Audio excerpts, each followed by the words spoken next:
Hello అండి, అందరికీ నమస్కారం. Welcome back to Saubhagya kitchen. ఈరోజు వినాయక చవితి స్పెషల్ బెల్లం తారికలు చూపిస్తున్నాను. ఇవి చాలా ఈజీగా త్వరగా చేసుకోవచ్చండి. నేనైతే కప్పు కొలతలో చూపిస్తానండి. ఒక కప్పు పిండికి ఫస్ట్ మనం కప్పున్నర వాటర్ తీసుకోవాలి. 1.5 కప్పు వాటర్ తీసుకుని కొంచెం మరిగించుకోవాలండి.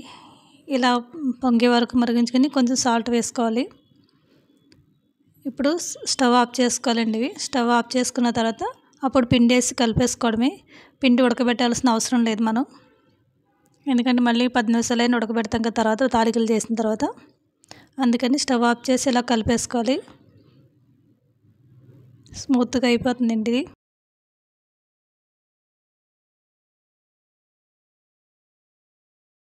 ఇది ఒక 5 నిమిషాలు పక్కన పెట్టేద్దాం, చల్లారిద్దాం. కొంచెం వేడిగా ఉంటాయి కదా తాలికలు చేయడానికి.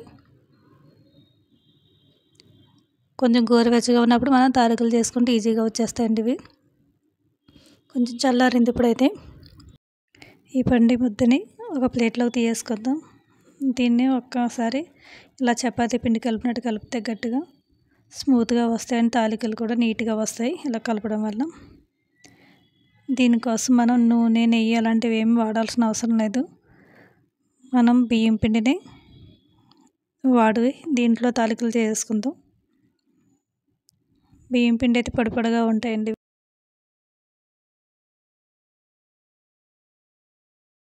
చేతిలో కొంచెం బియ్యం పిండి వేసుకొని చిన్న సైజు గోళీ అని తీసుకోవాలండి. పిండి అయితే మనకు తాలికి కరెక్ట్గా సరిపోతుంది. నేనైతే పెద్దగా తీస్తున్నాను, కానీ ఇది చిన్న సైజు గోళీ అయితే తీసుకోవాలి. దీంట్లో సగం సరిపోతుందండి. ఇది నేను పెద్ద చేసి చూద్దాన్ని తీసాను, కానీ ఇంకా సగం తీసేసాను కదా. ఇంకొంచెం సన్నగా చేసుకున్నా కూడా మనకి మంచిగా ఉడుకుతాయండి ఇవి. దీని మీద కొంచెం సన్నగా చేసి చూపిస్తాం. తినడానికి కూడా బాగుంటాయి ఇవి సన్నగా చేసుకోవడం వల్ల. ఈ సైజ్ అయితే పర్ఫెక్ట్గా ఉంటుందండి. ఇది తినడానికి బాగుంటుంది, ఉడకడానికి కూడా మంచిగా ఉడికితే త్వరగా ఉడికిపోతాయి కూడా. అన్నీ ఇలా చేసుకోవడమే తాలికలన్నీ. చాలా సింపుల్గా అయిపోతాయండి ఇవి. ఫాస్ట్గా కూడా చేసుకోవచ్చు.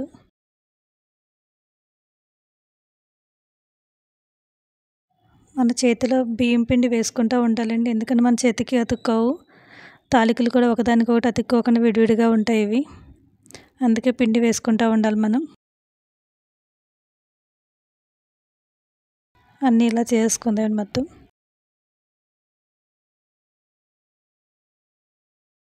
ఇది బెల్లం పిండి, కొబ్బరికాయ ఉంటే చాలండి.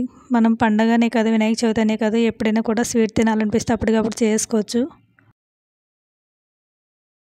ఇవన్నీ మొత్తం అయిపోయానండి. ఇలా చేసుకోవడమే. కొంచెం పిండి కూడా జల్లుకోవాలి దీని మీద, ఒకటి అతుక్కోకుండా ఉంటాయి కదా. దీనికోసం మనం ముందు కడాయి పెట్టుకుని బెల్లం వేసుకుందామండి. 1 కప్పు పిండి తీసుకున్నాను కదా, 1 కప్పు పిండికి కప్పున్నర బెల్లం పడుతుంది.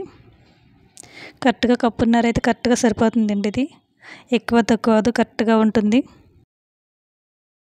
కప్పున్నర పిండికి 4 కప్పుల వాటర్ వేసుకోవాలి. మనం కావాలంటే 5 కప్పులు కూడా వేసుకోవచ్చండి వాటరు. నేనైతే ఇవి పర్ఫెక్ట్ కొలతలతో చెప్తున్నాను. మీరు ఎక్కువ తక్కువ కూడా చేసుకోవచ్చు. ప్రతిదీ కూడా బెల్లం అయినా, పిండి అయినా, వాటర్ అయినా. నేనైతే 1 కప్పు పిండికి కప్పున్నర బెల్లం, 4 కప్పుల వాటర్ వేస్తున్నాను. దీంట్లో 1/2 కప్పు కొబ్బరి కూర వేసుకోవాలండి. పచ్చికూర వేసుకోవాలండి. ఈ కొబ్బరి కూర వల్లే బెల్లం తాలికలు టేస్ట్ వస్తాయి. దీంట్లో 1/2 టీ స్పూన్ ఇలాచీ పౌడర్ కూడా వేసాను నేను. ఎండు కొబ్బరి వేయకూడదండి దీంట్లో, పచ్చి కొబ్బరి అయితేనే టేస్ట్ బాగుంటుంది. దీన్ని ఒకసారి పొంగొచ్చే వరకు మూత పెట్టేద్దాం.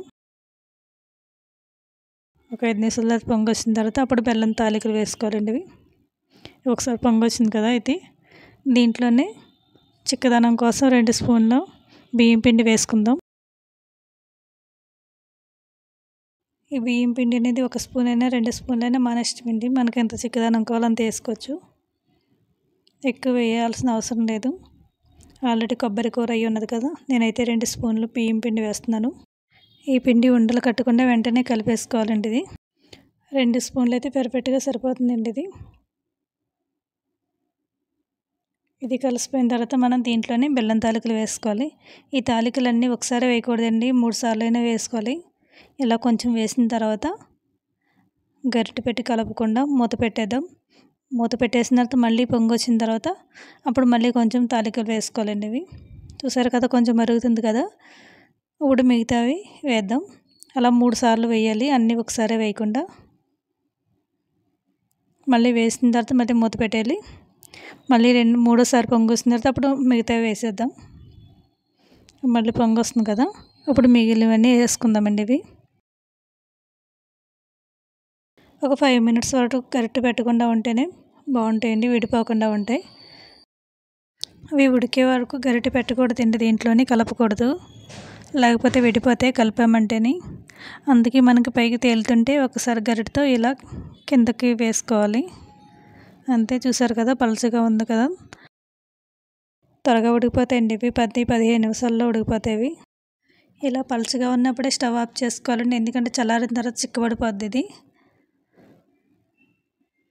ఇప్పుడు పలుచగా ఉన్నట్టు పర్ఫెక్ట్గా ఉన్నదండి. ఇప్పుడే స్టవ్ ఆఫ్ చేసుకోవాలి.